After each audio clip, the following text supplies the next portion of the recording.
Yeah, good morning to one and all. So in continuation to the previous topic, forecasting types and methods. So next I'm going to discuss about time series forecasting methods.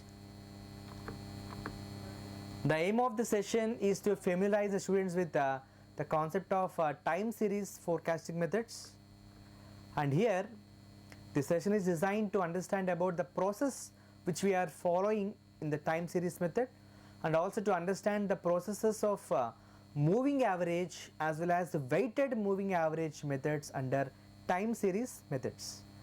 And the learning outcomes to be expected from the students at the end of the session will be the students can be able to understand the importance of this time series method, and they can be able to forecast the process using moving average as well as weighted moving average methods.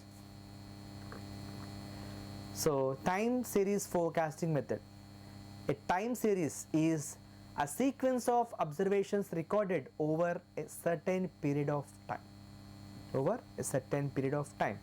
And in simple words, to forecast or to predict the future value or future demand over a period of time, we can use this time series forecasting method. You see, the best example I have mentioned, stock price. There is a lot of uncertainty will be there in the stock market. Within the minutes, within the seconds, the scenario is going to be changed. There, the forecasting is not at all possible 100%, but still with the predictions 70 to 80% accurately we can able to predict how a particular company's stock is going to perform in the next 1 hour, for the next 2 hours, like that. For such predictions we can use this time series forecasting method, which is time based. Simply the time series is nothing but a sequence of observations recorded over a certain period of time. And a simple example of time series is how we come across different temperature changes day by day or in a month. For that application also we can use this. You see how the temperature is varying. Okay, in one day the temperature may be plus 30, in next day or the same day evening maybe the temperature will be below 30. Okay, so especially here how the temperatures are changing a day by day or in a month. And also if you want to predict the temperatures, if you want to predict the rain information, if you want to predict the stock markets, in such cases definitely we can use this time series forecasting method. And the measures of forecast accuracy. Here the demand forecast, whatever you are forecasting, the demand or sales or what it may be, which will influence the most of the decisions in all the functions. So it must be estimated with the highest level of precision. Whatever the data we are forecasting, for example, we are forecasting the demand for the next month. Based on the next month forecast demand, so many things will be linked up. How many workers we needed, how many machines and other facilities required to do that particular production based on the sales, based on the forecast. Definitely whenever you are doing this, definitely highest level of precision must be there. That's why there are some common measures which are inevitable to measure the accuracy of the forecasting technique. There are different types of errors will be there, okay, which are generally computed. They are listed below, we'll consider that. And these measures may be an aggregate error or deviation of the forecasting values from the actual demands. Let us see such type of errors. We have 4 different types of errors are there. One is MAD, mean absolute deviation. Next, mean square error, mean forecast error, mean absolute percent error. So these are some of the types of errors. Here the first 2 are the most important, so I am discussing about those 2. The first one, mean absolute deviation. It is the mean of absolute deviations of the forecasting demands from the actual demand. We can estimate this MAD with the help of a relation which is given here, that is sigma t equal to 1 to n for n number of years under modulus dt minus ft by the number of time periods used. What is dt? Actual demand. Ft, forecast demand. By taking the difference under mod, if we divide with n, we can able to identify the mean absolute deviation, which is one of the important the measure of the forecast. And the next important one after this MAD is MSE, mean square error. It is the mean of the squares of the deviations of the forecast demand from the actual demand values. Here the relation will be MSE for mean square error. To identify this, sigma t equal to 1 to n dt minus ft whole square divided by n, the number of errors used. With this, by using this relation, we can able to estimate the mean square error. Let me solve an example. Here, a sales of a super cool brand of motorbikes are being analyzed. The monthly sales figures for the previous year are furnished below. Okay, the monthly sales for the previous year. See, for the first month the sales will be around 8. In the second month 5, third month 9, like that. The number of items sold, such information is available here. Okay, now what to do? Get a 3-month average for the various months of year. First we have to do this.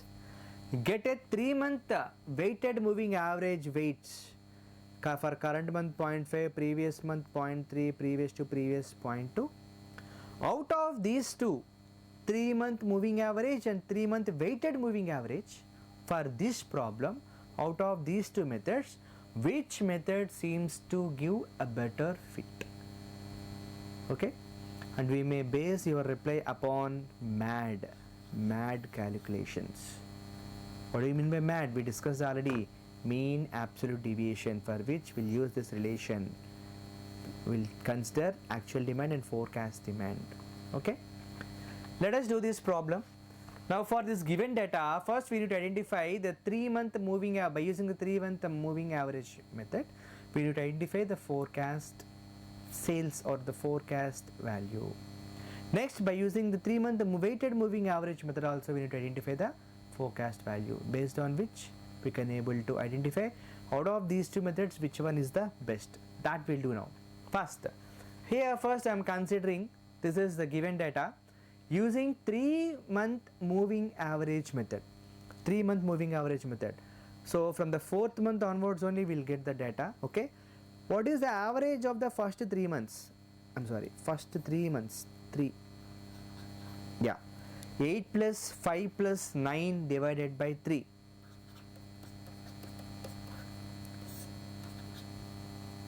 So 9 plus 5, 14 plus 8.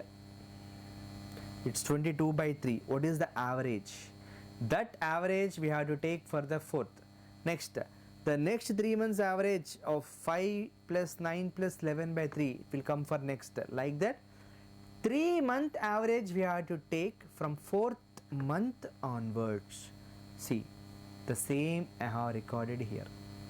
Okay, I explained you why we started from 4th month, because since it's a 3-month moving average method, for the first 3 months average 8 plus 5 plus 9 by 3, which is equal to 7.33, that will come as a 3-month moving average forecast value for the 4th month only.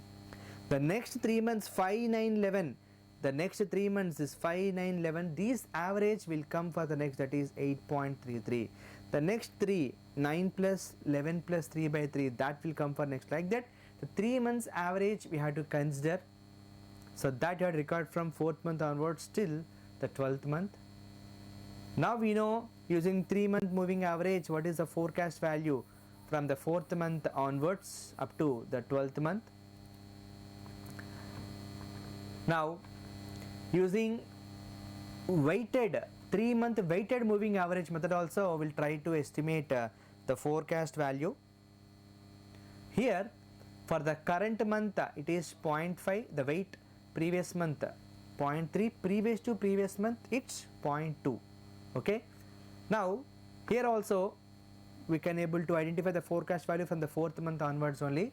For the 4th month, what is the forecast value using a 3-month weighted moving average? Here, as they mentioned, for the current month it is 0.5, okay, means 9 into 0.5 plus previous month, this is called previous month value 5, so 5 into 0.3 we have to consider, plus previous to previous 8 into 0.2. Whatever the value we are getting from this, that we have to record here, that is 7.6.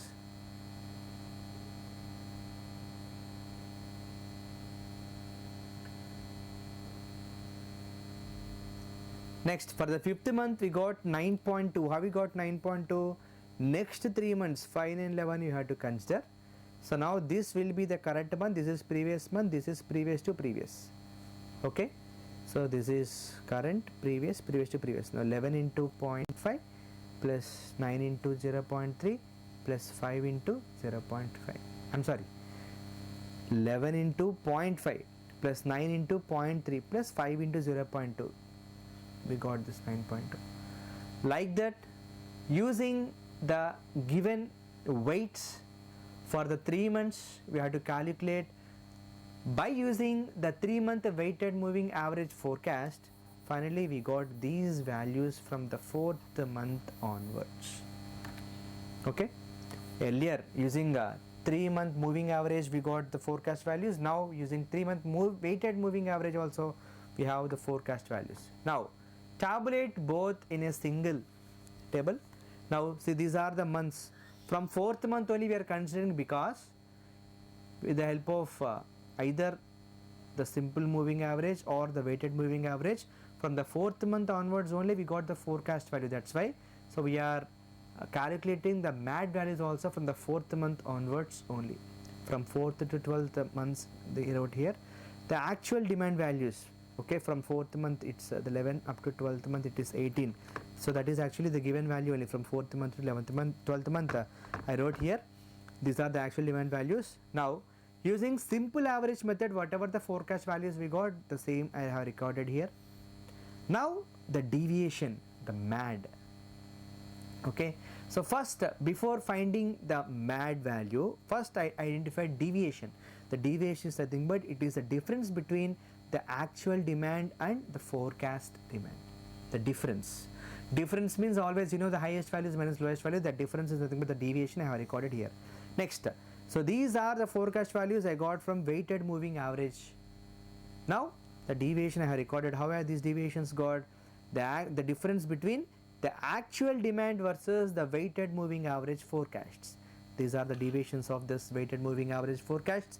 Finally, I took the total absolute deviation obtained from this simple moving average forecast, that is 26.34, and the total absolute deviation for this weighted moving average forecast is 23. Now coming to the mean absolute deviation MAD, here I am doing this forecast for the 9 months data. So 26.34 total absolute deviation divided by 9, with which I got 2.92 as a MAD value, and for this weighted average moving average I got 2.55. Out of these two, I have observed the least minimum error is observed with the weighted moving average method only, which is of 2.55. Here it is 2.92. So 2.55 is lesser than 2.92. So weighted moving average forecast is the best. You see, I have recorded a conclusion here. The MAD for weighted moving average is smaller than that of a simple moving averages. Hence, the former model, that is weighted moving averages, seems to be giving a better fit of out of the existing two methods. Okay, like that, whenever you are using two different approaches, in between those two approaches, which approach is giving the best answer, that we can able to predict with the help of MAD. Not only that, here up to 12 months only data is available. The 13th month, what will be the sales, that also we can able to estimate with the help of a 3-month moving average or 3-month weighted moving averages methods. Okay, not only predicting, out of the existing, the best one also we can able to pick with the help of this MAD, mean absolute deviation. So the activities mapped to the session are: forecasting demand in a few manufacturing plant which are located nearby you, or detecting anomalies in the production data to prevent breakdown. Such activities or case studies we can able to carry out, which are mapped to the session, and these are the examples which are mapped to the session. And the summary in this session, you learnt about the importance of time series, and you know how to forecast the process using moving average as well as the weighted moving average methods. And these are the self-assessment questions. Which of the following components of a time series represents a long-term movement? Answer is trend. And what is the purpose of exponential moving average in the time analysis? The answer is to smooth out the fluctuations. So these are the terminal questions mapped to this session. These books you can refer for this session. Thank you very much.